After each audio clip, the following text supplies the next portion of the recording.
Romans 12:2 says, "Do not be conformed to the pattern of this world, but be transformed by the renewing of your mind." Transformation begins not in our circumstances, but with our thoughts.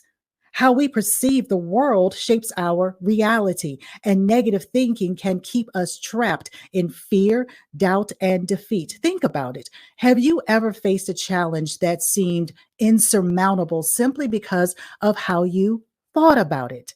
Maybe it's the voice of self doubt saying, "I'll never succeed," or the fear of failure whispering, "Why even try?"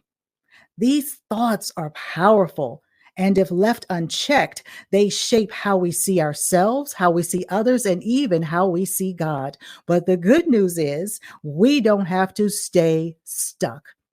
Through cognitive reframing, we can allow our thoughts to align with God's truth and see our challenges in a new light. Walk with me here.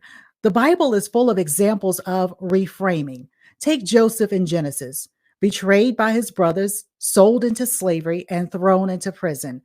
Joseph could have easily succumbed to bitterness, yet he chose to see his circumstances through the lens of God's sovereignty.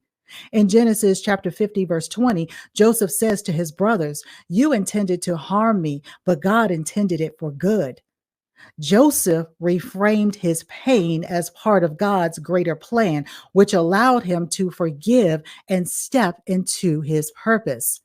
Another example is the Apostle Paul. In 2 Corinthians chapter 12, verses 9 and 10, the Apostle Paul speaks of his thorn in the flesh, a challenge that could have discouraged him. But instead of dwelling on the difficulty, he reframed it.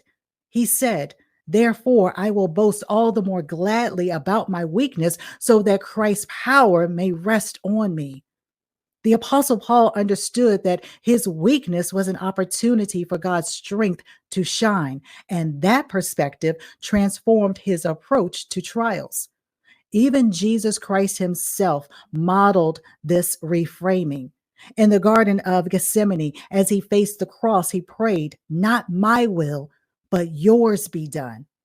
Rather than focusing on the suffering ahead, he fixed his mind on the joy set before him, the salvation of humanity, our salvation.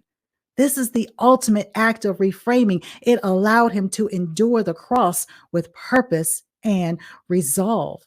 So, how can we reframe our own thoughts?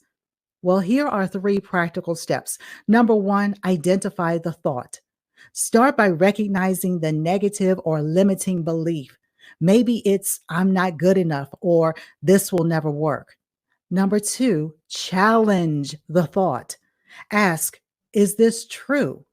And compare it with what God's word says. For example, Philippians 4:13 reminds us, "I can do all things through Christ who strengthens me." And number three, replace the thought.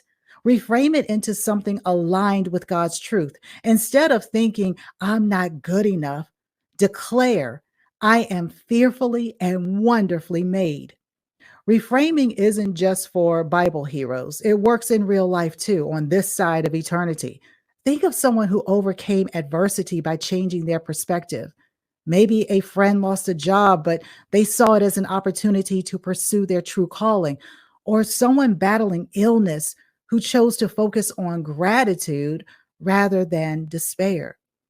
As believers, reframing allows us to see challenges as opportunities for God to work in and through us. Like Joseph, we can declare that what was meant for harm, God will use for good. Like the Apostle Paul, we can embrace our weaknesses, knowing that they reveal God's strength. And like Jesus, we can face difficulties with purpose, trusting that God's plan is greater than our pain. So, as we are reflecting on this today, let's commit to renewing our minds and reframing our perspectives. Don't let negative thoughts define your reality. Instead, align your thoughts with God's truth and allow Him to transform the way you see your circumstances. Remember, when we see things from God's perspective, we don't just endure challenges, we grow through them.